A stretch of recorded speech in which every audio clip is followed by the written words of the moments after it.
What's up, everybody? It's Soren Baker here on Unique Access Entertainment. As always, please hit that subscribe button. It's right there. And as y'all know, it's free.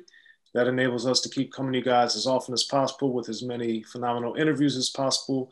So please, please, please hit that subscribe button, like, share, be about Unique Access Entertainment so we can keep coming to you guys. Now, today, we have the honor and the privilege of being joined by a pioneer in the game, Mr. Ralph McDaniels. Thank you for coming through, sir. Hey, thanks for having me, bro. Thank you. Yes, it's an honor and a privilege, man. Your legacy is phenomenal, and we're all very grateful for everything that you did to help get rap music and hip hop culture where it is today. So thank you for that. And Yeah. And one thing that has impressed me and that I've heard you talk about many times, and that I'm always intrigued about with people in their stories is education. So for you, I read and heard you had gone to community college and you were studying different things and you were in school programs and interned and did all these different things. So I wanted to know what role or vision did your educational history and background have as you started to progress throughout the music industry? Well, it paid a lot. It added a lot to, my perspective on how things happen. I went to, in New York, I went to, after graduating from high school, I went to LaGuardia Community College. The thing about LaGuardia Community College was that they had an internship program. So you got a chance to kind of work at some of these places where you potentially wanted to, do business at or make a career out of. And so like my first internships were like Manhattan Cable. There was no cable company at the time. Cable didn't exist. And it was the only cable company in New York. So, I used to hear people say cable, but nobody had cable. So I got the opportunity to see what cable was all about by going to LaGuardia Community College. And then I worked at this channel called Metro Media, which became Fox. And, and I got what it was, behind the scenes of what it was like to see how a TV show is done. Up to that point, I was just a kid sitting at home watching TV. Now I was inside and I was seeing it. And I was like, oh, wow, I didn't know that that's how they do that. And that's how they do this. And the room looks so big on TV, but it's a small little room, in reality. And then the last internship I had was at the station WNYC, which was like a PBS station. And that was where I started Video Music Box eventually. Yeah. So it played a big role to answer your question because I understood the business. It's like if you're a recording artist and you never, made a record, but you hot in your block, then you go to a recording studio, you look at things totally different now. Yeah, it gives you a lot of perspective. That's it's funny you say that because I, in different ways but similar, had a similar experience, and I interned at a ABC affiliate when I was in college, and the news set, it was so sterile and quiet and just so not exciting, and I was always like, man, this is gonna be fun, and it was so not. So how did you translate learning that behind the scenes stuff to the product that you started putting on with the dance party and then Video Music Box? Well, it was interesting because when I started working in TV, I was an engineer. Like I did lighting, I did camera, I did sound, I did all this stuff behind the scenes, behind the camera.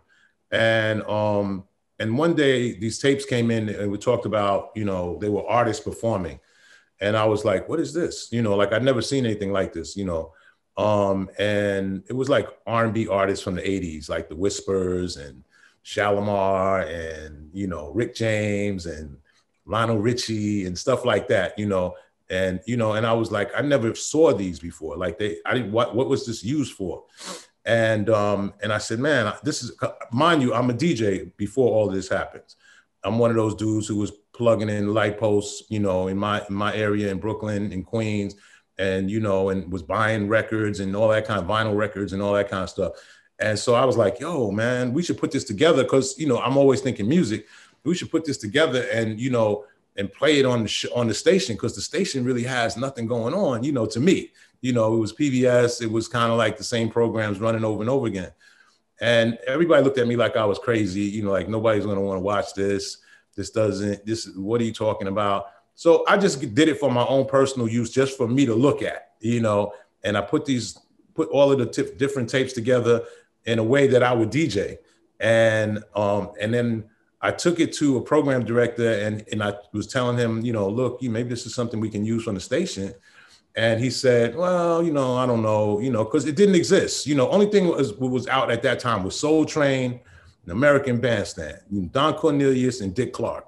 That was like, you know, that's all I knew, you know, and maybe a couple other one-off shows like this show called Soul, which was a dope show.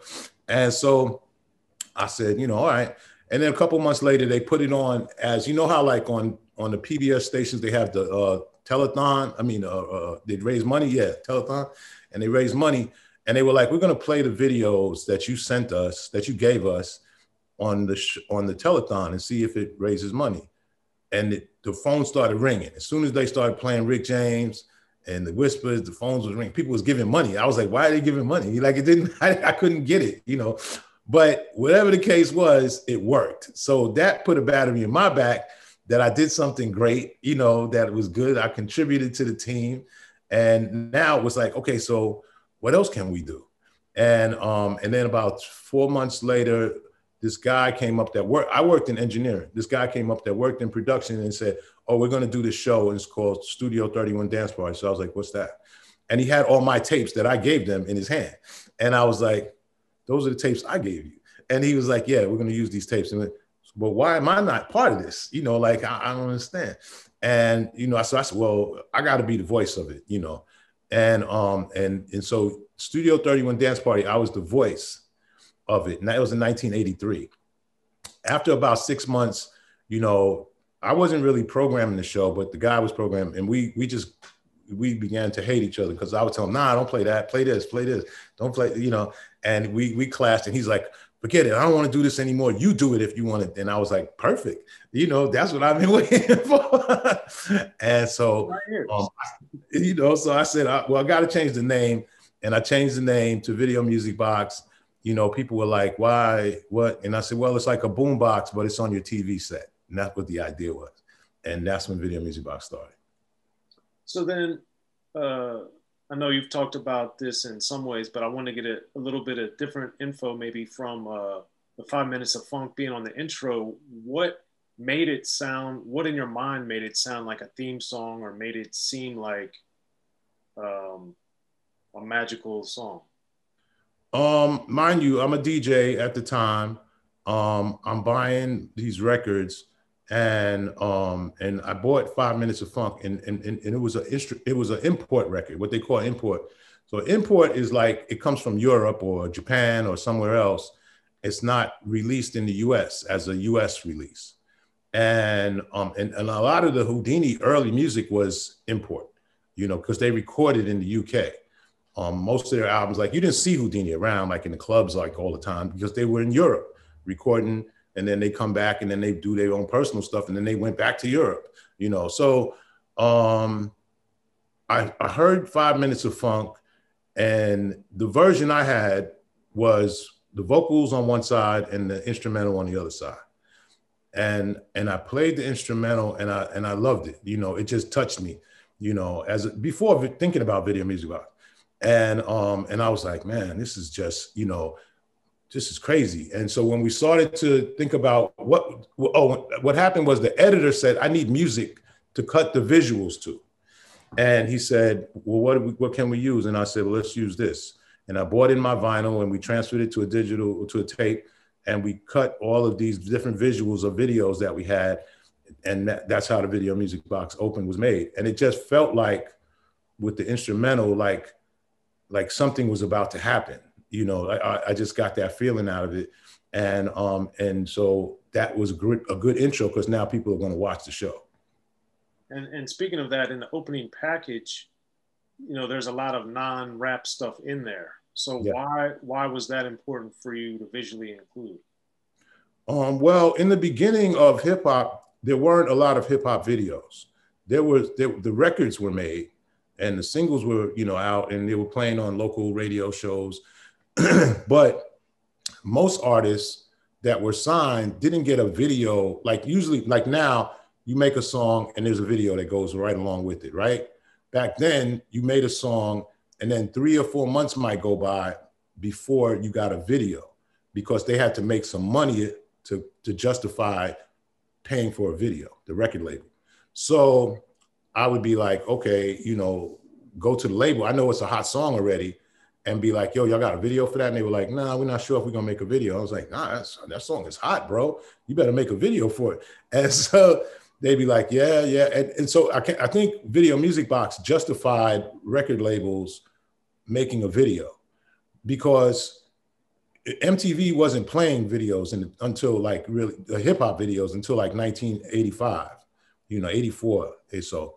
And then that was, you know, Run DMC. And so, but, you know, all of these other labels had these videos and they weren't, you know, they weren't getting them played. So they were like, well, why are we making a video if nobody's going to play it? But now here comes Video Music Box and Hot Tracks was another show in New York. And okay, we have a reason to make these videos now. And that's why, you know, you see a mixture of hip hop, of Bruce Springsteen, of Madonna, of The Temptations, of Bob Marley, of Bernard Wright, Who Do You Love, Prince, you know, because we had to take from whatever that we thought was hot. And then that was my personal taste too. You know, like my taste was all over the place as far as music was concerned. And we wanted to reach a general audience. It wasn't like I thought I'm going to make a hip hop show. It wasn't, that thought pattern wasn't there at all. Okay. And then how, when, and what made you and Lionel C. Martin work so well as things progressed? Lionel was a childhood friend. You know, we met, my father owned a store, like a candy store, but he used to sell the New York Times on Sundays, which was a big deal because back then, the New York Times was like the thing to have on Sunday. Was a big thick paper, exactly. And so his dad would say, go to the store and get the New York Times every Sunday. And we were the only store in that area in Queens, I lived in Queens then, that had the New York Times. So, you know, he would come in, snatch up the Times and, you know, and we would kick it. And that was the only time I would see him. And then one day we started talking about music and we realized that we were both into music. And we started to connect and we started buying records together. So we would go out and go vinyl shopping, you know, buying records and stuff. And we became friends. And so, you know, as we got into college, Lionel went to City College, which is the same school at the same time with Curtis Blow and Russell Simmons. So he was like, yo, you know, Curtis Blow is up here. You know, he goes to my school. And Russell was a local promoter in our area.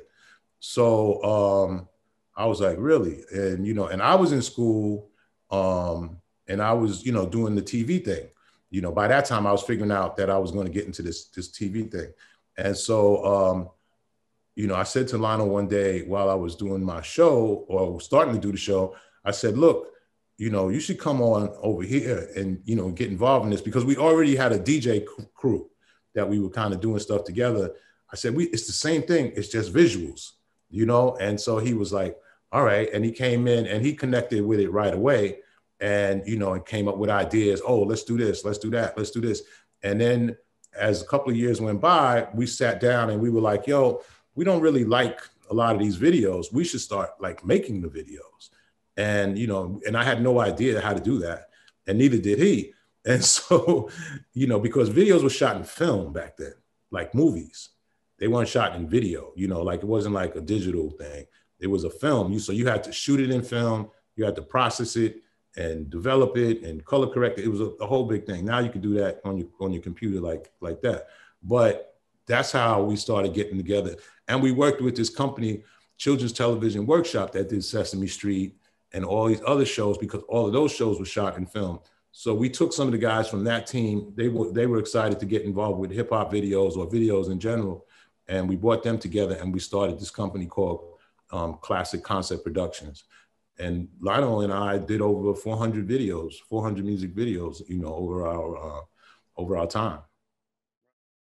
Be sure to check out the History of Gangster Rap by Soren Baker. He's official. History of Gangster Rap features exclusive interviews with Ice-T, Snoop Dogg, MC Ren, the D.O.C, and dozens of others. The History of Gangster Rap, a definitive look at how Los Angeles changed rap forever. In Los Angeles, the streets definitely set the tone of the hip-hop music. At 19, I got a $50,000 car. My whole angle always was, I'll be street, but I will always tell you the horrors that go along with this life. There will be penalties and casualties for just wearing the wrong color in somebody's neighborhood. And once gangster rap made it from the streets to the TV, the genre exploded. With Fab 5 on Yo MTV Raps with NWA. Yo MTV, it just catapulted us from being local heroes to national gangbang rappers. The History of Gangster Rap discusses it all from 1980 up till today. It's always gonna be shit happening in the streets. You know what I mean? So it's always gonna be something to talk about. The History of Gangster Rap in stores now.